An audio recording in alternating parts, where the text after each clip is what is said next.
Jusqu'au 26 juin prochain, date de la cérémonie de cette année, nous vous proposons des rencontres avec quelques-uns des nommés aux Pierres d'Or 2024. Les grands entretiens, un podcast Imo Week. Nous sommes aujourd'hui avec Antoine Grignon, Partner Head of Capital Markets chez Knight Frank, nommé dans la catégorie Conseil aux Pierres d'Or 2024. Alors comme pour nos autres invités, la première question concerne sa nomination aux Pierres d'Or, son ressenti pour lui-même et bien sûr pour Knight Frank. Oui, tout à fait. C'est une belle reconnaissance qui vient effectivement récompenser de nombreuses années de travail de l'ensemble des équipes de Knight Frank et donc en particulier du département investissement. Et c'est vrai qu'on en est particulièrement heureux parce que ça vient finalement récompenser un travail et donc ça montre la satisfaction de nos clients qui viennent reconnaître effectivement le sérieux et l'engagement de nos équipes. Alors, on est au milieu de l'année 2024. Est-ce qu'on peut déjà dresser un bilan ? Enfin, on est au mois de juin, là, donc c'est peut-être un petit peu compliqué de dresser un bilan, mais d'avoir déjà une première estimation pour Knight Frank en ce qui concerne les activités de conseil en immobilier. C'est vrai que nous, on est en exercice fiscal décalé. Donc, on a commencé finalement notre année au 1er avril, puisqu'on est sur des exercices 1er avril, 31 mars. Et donc, on est venu terminer l'année 2023 et premier trimestre 2024 plutôt très bien. Et là, on est dans la continuité. Alors, bien entendu, le marché est compliqué, comme chacun le sait, et on essaye de naviguer dans ces conditions de marché, mais on arrive quand même à entrevoir un petit peu de lumière au bout du tunnel. Donc vous le disiez, on est au mois de juin. Alors à l'heure où on se parle, la BCE n'a pas encore annoncé la probable baisse des taux, puisque la prochaine réunion de la BCE est au 6 juin. Et les anticipations sont plutôt assez favorables de ce point de vue-là. On verra ce qui va se passer. En tout cas, tout le monde, effectivement, envisage une baisse des taux et qui pourrait, effectivement, se répéter d'ici la fin de l'année 2024. Et dans ce cadre-là, voilà, les équipes de Knight Frank arrivent assez bien à tirer leur épingle du jeu, même si les deals sont globalement quand même plus compliqués et plus incertains aussi quant à leur issue. Alors justement, Antoine, par rapport à ce que vous nous dites, notamment au niveau de la baisse des taux que tout le monde attend, parce qu'on est quand même dans des périodes vraiment d'incertitude qui peuvent empêcher d'avoir des perspectives et des objectifs précis. Alors, effectivement, ça fait quand même maintenant 2 ans qu'on a connu effectivement ce choc d'augmentation assez subi et assez inédit finalement des taux des différentes banques centrales. Donc maintenant, au bout de 2 ans, je pense que la plupart des acteurs économiques arrivent à un peu mieux anticiper et à comprendre ce qui pourrait se passer. Mais on met encore beaucoup de conditionnels, donc il y a toujours beaucoup d'incertitudes. Les investisseurs, surtout les investisseurs institutionnels, sont encore très attentistes et ne sont pas forcément encore prêts à revenir de manière massive sur l'immobilier, de manière générale. Ils ont des arbitrages sur leurs allocations d'actifs et dans un contexte où finalement, quand on regarde, les indices boursiers sont plutôt historiquement très hauts, qu'on a des produits de taux et des produits obligataires sans risque ou en tout cas très peu risqués qui ont des rendements qui sont assez attractifs. L'immobilier reste toujours bien sûr au cœur des préoccupations des acteurs, mais peut-être un peu moins de pression qu'il y a quelques années pour investir. Donc il y a des anticipations, on arrive quand même à pouvoir se projeter un peu plus. Mais tout ça se fait dans des horizons de temps qui sont encore relativement longs. Et donc, de manière assez classique, voilà, les marchés immobiliers mettent un petit peu plus de temps que d'autres marchés financiers à réagir et à évoluer. Donc, c'est vrai dans des cycles plutôt haussiers, mais c'est aussi le vrai dans des cycles baissiers. Les institutionnels, selon vous, ils sont frileux par rapport au marché uniquement ou aussi par rapport aux échéances électorales qui arrivent ? Les échéances électorales, selon nous, ne sont pas forcément les principaux moteurs aujourd'hui de ça. C'est plutôt par rapport au marché immobilier en tant que tel. Certains, dans leur patrimoine, ont des sujets à gérer. Ils peuvent avoir des sujets de liquidité, ils peuvent avoir des sujets de pricing, ils peuvent avoir des sujets aussi d'actifs à repositionner. Donc aujourd'hui, ils vont se concentrer beaucoup sur l'asset management et peut-être un peu moins sur le développement de nouvelles stratégies, de nouveaux fonds et de logiques d'acquisition. Donc on est principalement quand même sur ces drivers-là aujourd'hui. Concentration donc principalement sur l'asset management aujourd'hui, nous dit Antoine Grignon.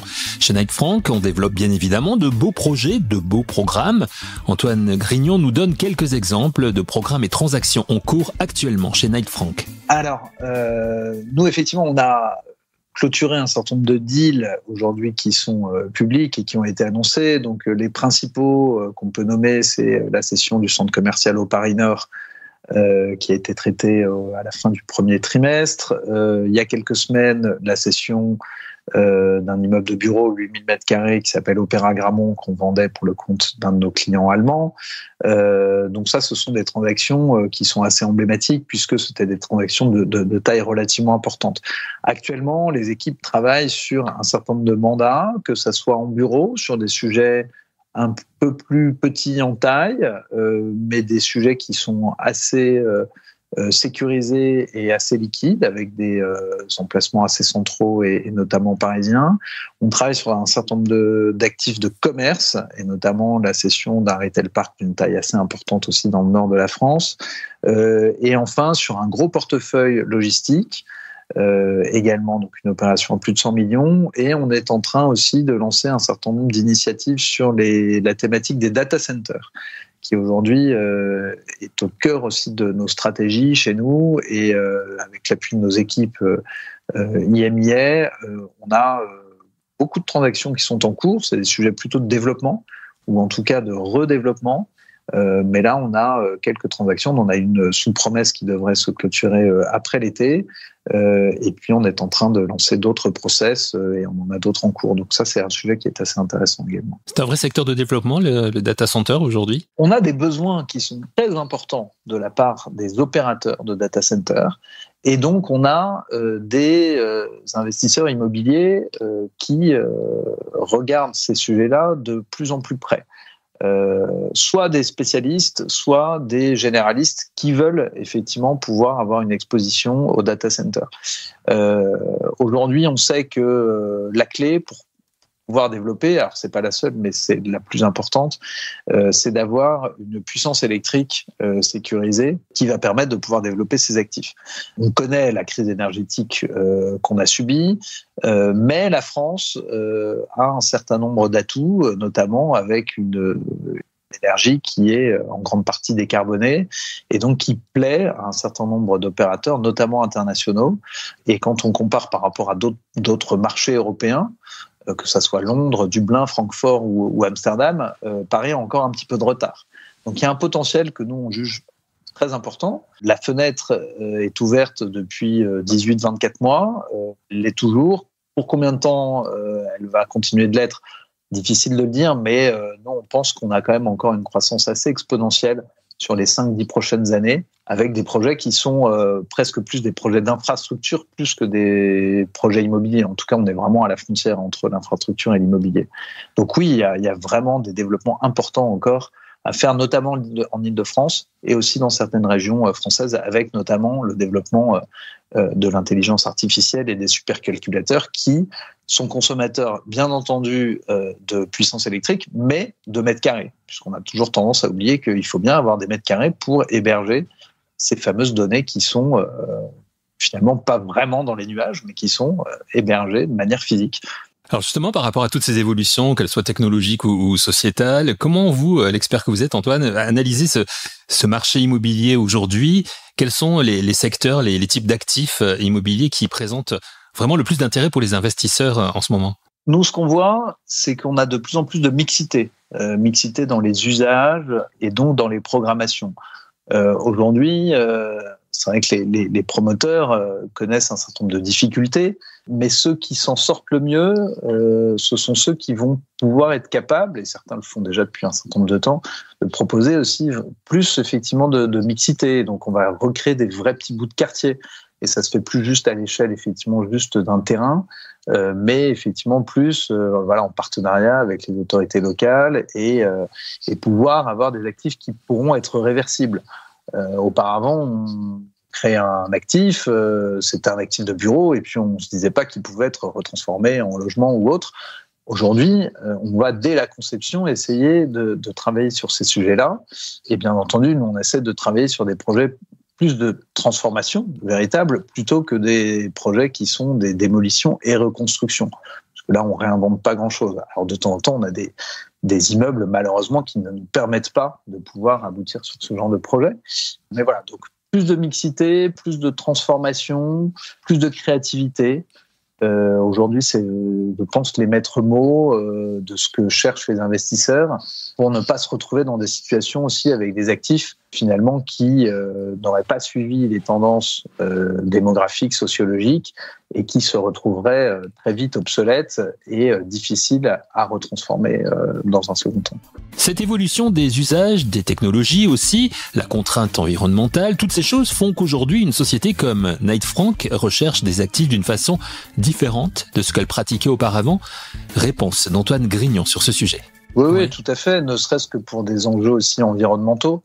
Les actifs qui étaient, il y a encore quelques années, dans les critères des investisseurs ne sont plus ceux aujourd'hui qui sont recherchés. Donc oui, il y a une vraie décorrélation effectivement entre ce qui pouvait être recherché il y a quelques années et ce qui l'est à l'heure actuelle. Donc une vraie période de transition, d'adaptation aussi dans vos métiers. Vos métiers, vous avez une certaine expérience depuis quelques années maintenant dans ce métier. Vous le voyez évoluer comment justement ? Notre métier, on se doit d'être de manière absolument permanente à l'écoute de nos clients. Et on doit être irréprochable aussi, nous, en étant les mieux formés possibles. On ne peut pas se permettre aujourd'hui, quand on fait un métier de conseil, de ne pas être capable de répondre sur des sujets techniques, sur des sujets fiscaux, financiers, juridiques. Et c'est très complet. Alors, on ne va pas remplacer ni un expert technique, ni un avocat, ni un notaire. Cela étant dit, on est vraiment dans l'obligation pour nos clients de pouvoir comprendre ces enjeux parce que c'est surtout et encore plus dans les moments difficiles qu'on connaît que nos clients ont besoin de nous. Nous, on est là pour les aider sur des problématiques complexes. On n'est pas là pour vendre des immeubles facilement. Alors bien sûr, c'est facile à dire, tout ce que je dis, mais c'est vraiment la réalité. Aujourd'hui, nos clients nous appellent parce qu'ils ont vraiment besoin de conseils. Ils ont besoin qu'on puisse être à leur côté et qu'on les accompagne dans ces phases de transition, puisque ce sont des vraies phases, comme vous venez de le dire, de changements qui sont des changements structurels, ce qu'on est en train de vivre actuellement. Alors justement, ceux qui nous écoutent, qui ne vous ont pas encore appelé, vos partenaires chez Knight Frank, quel message vous aimeriez leur faire passer là aujourd'hui ? Écoutez, nous, ce qu'on voudrait leur dire, c'est que nos clients qui nous suivent, ils nous suivent depuis longtemps et je pense que c'est eux qui en parleraient le mieux, donc ils peuvent les interroger. Et c'est vrai que nous, les notions qui sont très fortes chez nous, c'est la fidélité, c'est l'engagement et c'est la patience. Nous, on veut travailler sur la durée et c'est de le faire de manière effectivement raisonnée, sans se précipiter. Et souvent dans l'immobilier, on dit ce qui est important, c'est location, donc la localisation. Et oui, bien sûr, ça l'est toujours. Mais en ce moment, je pense que c'est timing. Et là, on a besoin aussi d'être entouré. Et on est toujours plus fort à plusieurs. Et voilà, donc nous, on est là pour les aider en brainstormant, pour pouvoir les accompagner au mieux sur la durée, avec des objectifs, bien sûr, de performance, mais qui, encore une fois, ne sont pas des exigences de court terme, mais on est pleinement engagé sur le long terme. Pour terminer, Antoine, et on l'entend plutôt dans votre discours, vous êtes positif, vous regardez devant, même si vous êtes lucide, évidemment, par rapport à l'état du marché, mais vous êtes tourné vers l'avenir. Quelles sont aujourd'hui les raisons d'espérer que l'on peut avoir par rapport à ce marché immobilier compliqué ? On va dire que de manière inhérente, les marchés immobiliers sont assez cycliques. Cela étant dit, on a connu effectivement un cycle post-crise globale financière, donc fin des années 2000, début des années 2010, qui a été exceptionnellement long et exceptionnellement favorable, avec les taux qui étaient à zéro ou négatifs. Aujourd'hui, on revient dans une sorte de normalité. Donc, c'est dans ces moments-là, effectivement, c'est ce que je disais un peu avant, qu'il faut pas paniquer. Alors, on affronte, on est prêt à affronter. C'est pas facile. Comme vous le dites, on est lucide aussi sur l'état du marché. On n'est pas du tout naïf ou volontairement optimiste alors qu'on ne le croit pas. Mais voilà, aujourd'hui, il y a des changements. Il y a forcément des acteurs qui sortiront peut-être grandis de ces moments-là et d'autres qui auront peut-être plus souffert. Donc voilà, on essaye de rester optimiste. Mais on voit quand même, et bien sûr que c'est pas uniquement la baisse des taux des banques centrales qui va résoudre ça d'un coup de baguette magique. Mais voilà, on va voir assez vite ceux qui effectivement auront préparé l'avenir et auront raisonné aussi sur le long terme. Et je peux vous dire qu'il y a un certain nombre de nos clients qui sont très bien préparés et qui vont pas du tout juste se réjouir du malheur des autres parce qu'il y aura des opportunités à prendre.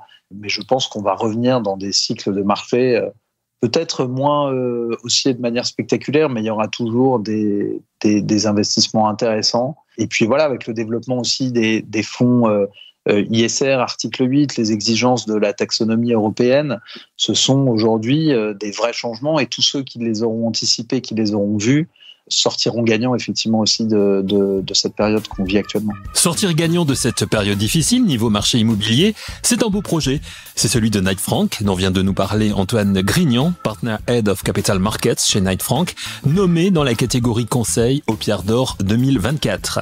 Merci beaucoup à Antoine Grignon. Nous lui souhaitons bonne chance, bien évidemment, pour les Pierres d'Or. Et merci à vous d'avoir écouté cette émission. Rendez-vous très vite pour un nouvel épisode de Les grands entretiens, un podcast Imo Week.